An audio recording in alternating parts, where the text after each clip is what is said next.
In this video, I'm going to show you how you can easily add business location on Snapchat map. Be sure to watch the video to the very end so you don't make any mistakes. Let's get started, guys, and first off, you need to open up Snapchat app. Once it is done, tap right here at your profile picture and then start scrolling down until you find sharing location. First off, you need to enter it and then scroll down to the very bottom where we can easily find suggest a place.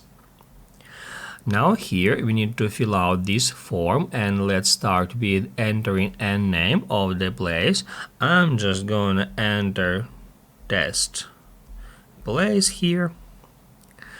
Then we need to tap right here to add address. We can enter it manually, and also we can tap right here at a map, and then we can just using our map search for a location, and then we can, once we find it, drop this pin on a map and then hit save. That will fill the address automatically.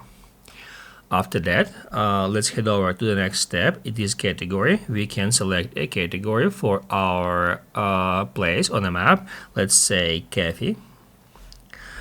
Here we can also set some attributes such as fast Wi-Fi, good drinks, maybe vegetarian options. You can hit right here at search to search for some specific attributes, and then just hit at save to save them. Then we can also configure hours in that way. Also, we can enter here their website, their phone number, and also we can tap right here to add a photo of that business place. After that, to confirm it, right here tap at submit. Basically, guys, that's it. So if this video was helpful for you, don't forget to hit the like button.